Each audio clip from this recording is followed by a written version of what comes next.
ওম শান্তি। 31শে ডিসেম্বর 2024 প্রাতঃমূল্যে বাপদাদা মধুবন। মিষ্টি বাচ্চারা, বাবা রোজ রোজ যা পড়ান এই পড়াশোনায় কখনো মিস করতে নেই। এই পড়াশোনার দ্বারাই অন্তরের সংশয় দূর হয়ে যায়।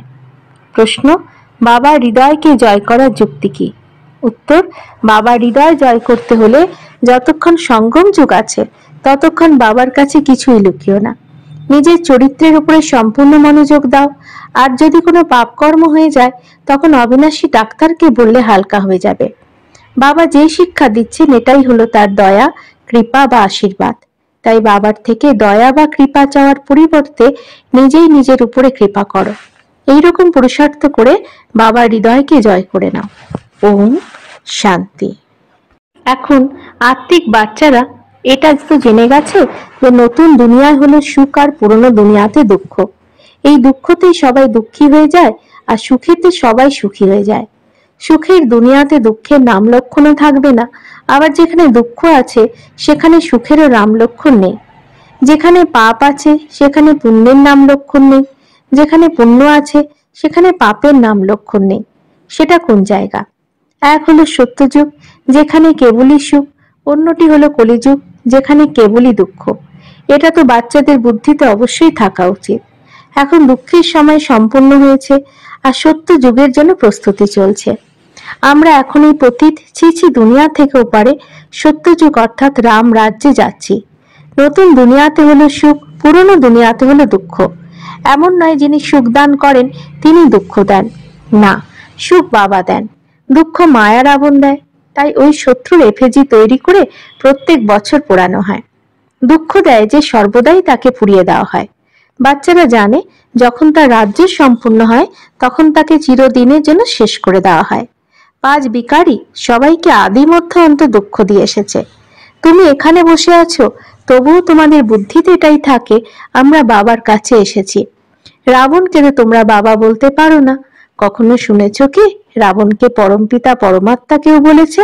কখনোই নয়। কেউ মনে করে যে লঙ্কাতে রাবণ ছিল। বাবা বলেন এই সমগ্র দুনিয়াই হলো লঙ্কা। বলা হয় যে ভাস্কো ডা গামা পরিক্রমা শুরু করেছিল স্টিমার বা বোটের দ্বারা। যে সময় সে পরিক্রমা করেছিল সেই সময় এরোপ্লেন ইত্যাদি ছিল না, ট্রেনও কয়লার ইঞ্জিনে চলতো। বিদ্যুতের তো ব্যাপারই নেই। এখন বাবা বলছেন দুনিয়া তো একটি, নতুন থেকে পুরানো, পুরানো থেকে নতুন হয়। এইরকম তো বলা হয় না যে স্থাপনা, পালনা, বিনাশ। না, প্রথমে স্থাপনা, তারপর বিনাশ, পরে হয় পালনা। এটাই হলো সঠিক। পরবর্তীকালে আবার রাবণের পালনা শুরু হয়।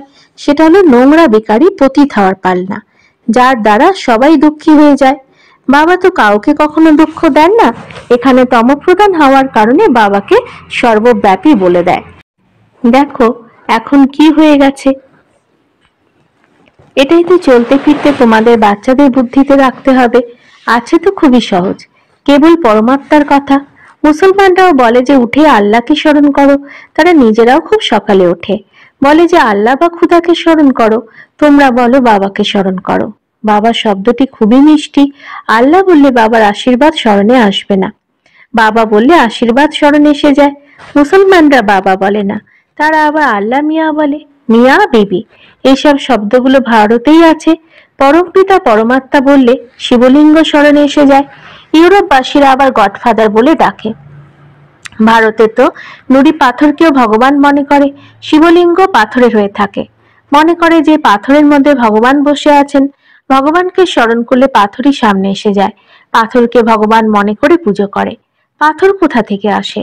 পাহাড়ের গা বেয়ে ঝর্ণার জল গড়াতে পাথরের উপর পড়তে পড়তে গোল মসৃণ আকার ধারণ করে। তখন সেটা একটা প্রাকৃতিক আকার ধারণ করে।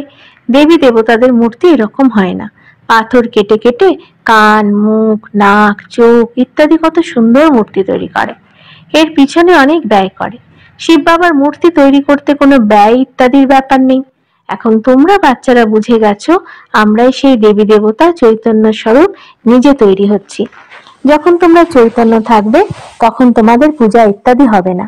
যখন পাথর বুদ্ধি হয়ে যাও তখন পাথরের পুজো করা হয়। চৈতন্য আছো তো পূজ্য আছো, পরে আবার পূজারি হয়ে যাও।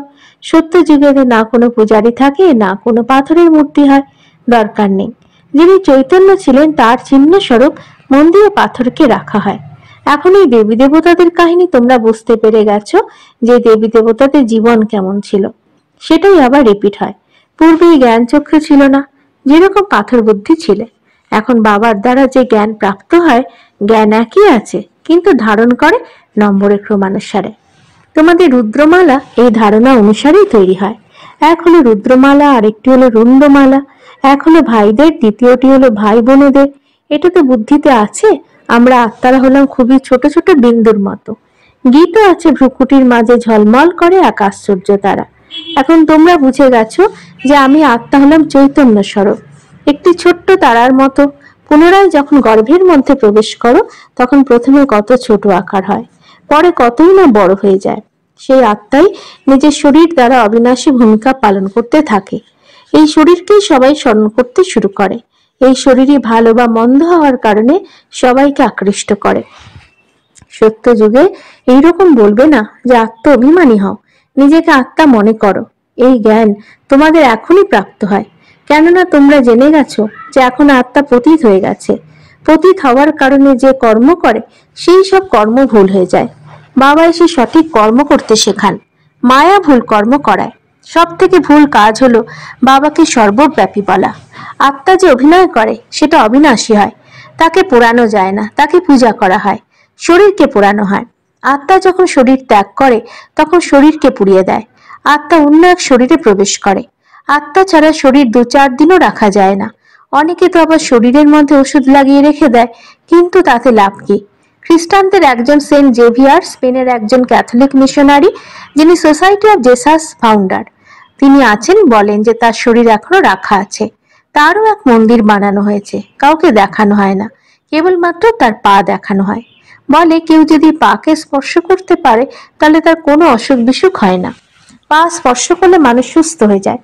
তারা মনে করে যে সে সবই তার কৃপা। বাবা বলেন যে বিশ্বাসের মূল্য পাওয়া যায়, নিশ্চয় বুদ্ধি হলে কিছু লাভ হয়। বাকিরা এরকম হলে সবাই সেখানে যাবে, মেলা লেগে যাবে। স্বয়ং পরমাত্মা বাবাও এখানেই আসেন, তবু এত বেশি লোক হয় না। বেশি হলে জায়গা দেওয়া যাবে না। যখন সংখ্যা অত্যধিক হওয়ার সময় আসে, তখনই বিনাশ হয়ে যায়। এই নাটকই তৈরি হয়ে আছে।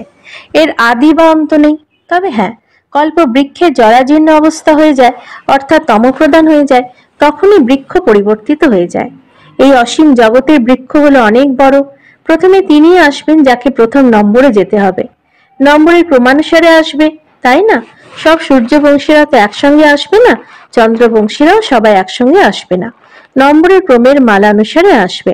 পাঠধারীরা একসঙ্গে কি করে আসবে? খেলাটাই তো খারাপ হয়ে যাবে। এই খেলাটি একদম নিখুঁত বানানো হয়েছে, এর মধ্যে কোনো পরিবর্তন হয় না।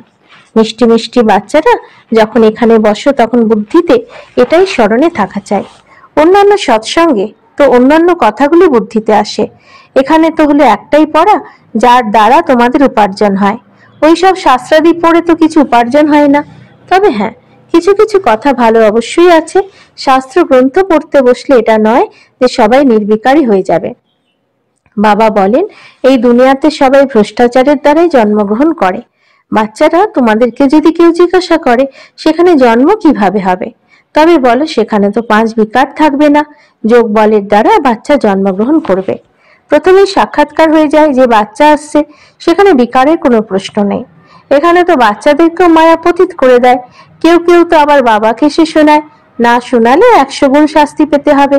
বাবা তো সকল বাচ্চাদেরকে বলেন যে কোনো পাপ কর্ম হয়ে গেলে তৎক্ষণাৎ বাবাকে বলতে হবে। বাবা হলেন অবিনাশী বৈদ্য। ডাক্তারকে শোনালে তোমরা হালকা হয়ে যাবে। যতক্ষণ সঙ্গম যুগ আছে, ততক্ষণ বাবার কাছে কিছু লুকিয়ে রেখো না। কোনো কিছু লুকিয়ে রাখলে বাবার হৃদয়কে জয় করতে পারবে না। সমস্ত কিছু পুরুষার্থের উপর নির্ভর করে। স্কুলে আসবেই না, তুই চরিত্র কিভাবে শুধরাবে? এই সময় সকলেরই চরিত্র খারাপ হয়ে গেছে। বিকার হলো প্রথম নম্বরের খারাপ চরিত্র। এই জন্যই বাবা বলেন যে বাচ্চারা, কাম বিকার হলো তোমাদের মহাশত্রু। আগেও এই গীতার জ্ঞান শুনেছিলে, তো এইসব কথা তোমরা বুঝতে পারোনি। এখন বাবা প্রত্যক্ষ রূপে গীতা শোনাচ্ছেন। এখন বাবা বাচ্চারা তোমাদেরকে দিব্য বুদ্ধি প্রদান করেছেন। তাই ভক্তির নাম শুনতেই তোমাদের হাসি পায় যে তোমরা তখন কি কি করতে। এখন তো বাবা শিক্ষা দিচ্ছেন, এতে দয়া, কৃপা বা আশীর্বাদের কোনো ব্যাপার নেই। নিজের উপরেই দয়া, কৃপা বা আশীর্বাদ করতে হবে। বাবা তো প্রত্যেক বাচ্চাকে পুরুষার্থ করান। কেউ কেউ তো আবার পুরুষার্থ করে বাবার হৃদয়কে জয় করে নেয়, কেউ কেউ আবার পুরুষার্থ করতে করতে মারা যায়। বাবা তো প্রত্যেক বাচ্চাকে একই রকম ভাবে পড়ান। তবু কোনো কোনো সময় এমন কিছু গুপ্ত কথা বেরিয়ে আসে, যেসব পুরনো সংশয় ছিল সেগুলো পুনরায় জাগ্রত হয়। এই জন্য বাবার পড়াশোনায় কখনো অনুপস্থিত থাকবে না। মুখ্য হলো বাবাকে স্মরণ করা, দিব্য গুণগুলিকে ধারণ করতে হবে। কেউ কিছু চিচি কথা বলে দেয় তো শুনবে না। হিয়ার নইভিল, উঁচু পদ প্রাপ্ত করতে হলে মান অপমান, দুঃখ সুখ, হার জিত সব সহ্য অবশ্যই করতে হবে। বাবা কত যুক্তি বলে দেন, তবুও বাচ্চারা বাবার কথাগুলিকে শুনেও শুনে না, তবে তারা কি পদ প্রাপ্ত করবে। বাবা বলেন যে যতক্ষণ পর্যন্ত তোমরা অশরীরী না হতে পারছো, ততক্ষণ পর্যন্ত মায়ার কিছু না কিছু চোট লাগতে থাকবে।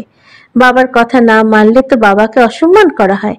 তবুও বাবা বলেন, বাচ্চারা সর্বদা বিজয় প্রাপ্ত করে জাগ্রত থাকো আর বাবাকে স্মরণ করে উঁচু পদ প্রাপ্ত করো। আচ্ছা, মিষ্টি মিষ্টি হারানিধি বাচ্চাদের প্রতি মাতা পিতা বাপদাদার স্মরণে স্নেহ সুমন আর সুপ্রভাত। আত্মাদের পিতা তার আত্মারূপী বাচ্চাদেরকে জানাচ্ছেন নমস্কার। আমাদেরও বাপদাদাকে ধন্যবাদ। নমস্কার। ধারণার জন্য মুখ্য সার: 1. কেউ যদি কিছু উল্টোপাল্টা কথা বলে তবে শুনেও শুনবে না। হিয়ার নইভিল, দুঃখ সুখ মান অপমান সবকিছু সহ্য করতে হবে। 2. বাবা যা কিছু শোনান সেগুলি শুনেও না শুনে বাবা ডিসরিগার্ড করবে না। মায়ার চোট থেকে বাঁচার জন্য অশরীরী থাকার অভ্যাস অবশ্যই করতে হবে। বরদান: বাবা সম দয়াবান হয়ে সবাইকে ক্ষমা করে স্নেহ প্রদানকারী মাস্টার দাতা ভব। যেরকম বাবাকে দয়াবান মার্সিফুল বলা হয়, সেই রকম তোমরা বাচ্চারাও হলে মাস্টার দয়াবান। যারা দয়াবান হয় তারাই কল্যাণ করতে পারে, অকল্যাণ করা আত্মাকেও ক্ষমা করতে পারে। তারা মাস্টার স্নেহের সাগর হয়, তাদের কাছে স্নেহ বিনা আর কিছু থাকে না। বর্তমান সময় সম্পত্তির থেকেও বেশি প্রয়োজন হলো স্নেহের। এই জন্য মাস্টার দাতা হয়ে সবাইকে স্নেহ দিতে থাকো, কেউ যেন খালি হাতে ফিরে না যায়। স্লোগান: তীব্র পুরুষার্থী হওয়ার ইচ্ছা যদি থাকে তাহলে যেখানেই চাইবে সেখানেই রাস্তা পেয়ে যাবে। ওম শান্তি।